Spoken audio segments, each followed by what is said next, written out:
Hello friends, welcome to civil engineers YouTube channel. Friends, इस चैनल पे आपको कैलकुलेशन रिलेटेड हर एक वीडियो देखने को मिलती है। तो फ्रेंड, वीडियो शुरू करने पहले इस वीडियो को लाइक कर दें। अगर चैनल पर नहीं तो हमारे चैनल को सब्सक्राइब कर दें और बेल आइकन दबाना ना भूलिएगा, जिससे कि हर एक वीडियो की नोटिफिकेशन आपको मिलती रहे।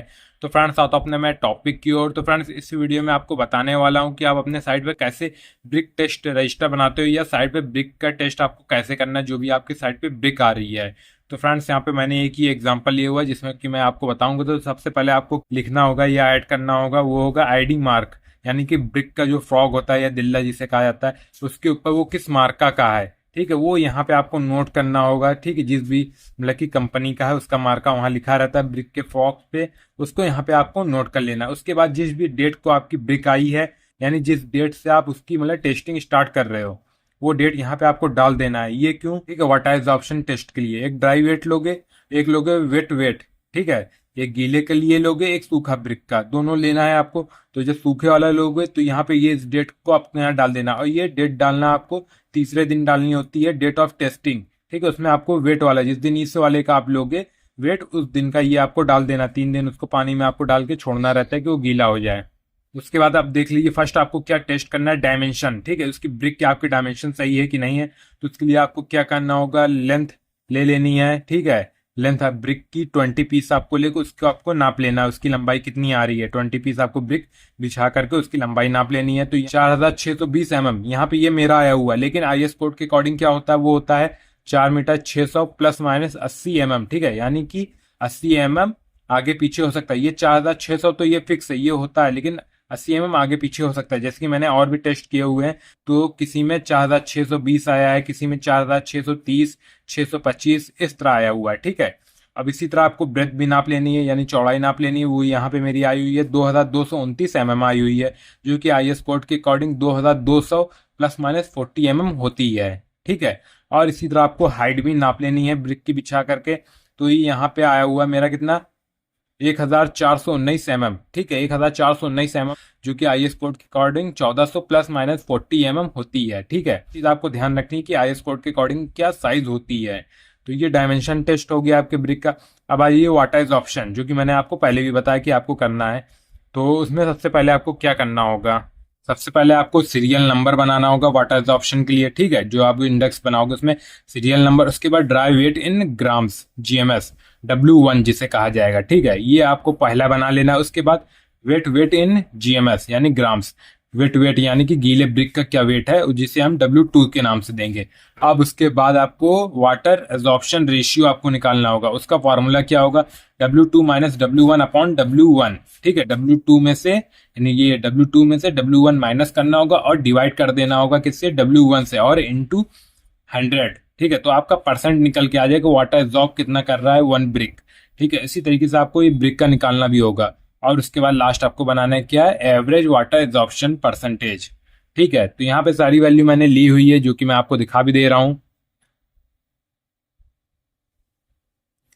ये 5 सैंपल मैंने ब्रिक के लिए हुए थे, उनको सूखी ब्रिक का मैंने यहाँ पे वेट ले लिया है, उसको यहाँ पे मैंने नोट कर लिया है। अब उनको पानी भिगो के रखने के बाद उसका जो ये वेट आया है वो यहाँ पे नोट हो गया है। बस अब क्या कर लेना है, वाटर इज ऑप्शन निकाल लेना है। वाटर इज ऑप्शन मैंने आपको जो तरीका बताया, क्या W2 ये वाली वैल्यू क्या करना है, माइनस W1। ठीक है, इसको माइनस कर देना। उसके बाद जो वैल्यू हमारी आएगी उसमें W1 से ही डिवाइड कर देना है। उसके बाद इंटू करना है किससे, 100 से, जो कि यहाँ फार्मूले में यहाँ लिखा हुआ है। ये सारी वैल्यू इसी तरीके से हमें निकाल लेनी है। निकाल लेने के बाद ये पूरी वैल्यू आपको ऐड करके उसमें 5 से डिवाइड कर दोगे तो आपको क्या आ जाएगी, एवरेज वाटर एब्जॉर्प्शन रेशियो आपका निकल के आ जाएगा।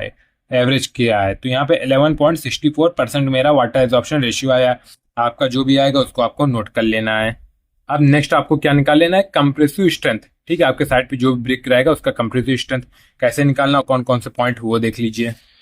सबसे पहले आपको सीरियल नंबर, ठीक, उसके बाद एरिया सेंटीमीटर स्क्वायर, यानी भी एक ब्रिक का क्या एरिया होगा वो आपको लिखना होगा। उसके बाद वो किस लोड पे टूट रहा है, ठीक है, कितना लोड उसके ऊपर आप डाल लो कि वो टूट जा रहा है या ब्रेक हो जा रहा है। ठीक, वो आपको नोट करना है। उसके बाद कंप्रेसिव स्ट्रेंथ, यानी कि क्या आपके लोड जितना भी रहेगा उसमें एरिया से आपको डिवाइड करने के बाद जो आपकी कंप्रेसिव स्ट्रेंथ आएगी वो यहाँ पे आपको नोट कर लेना है।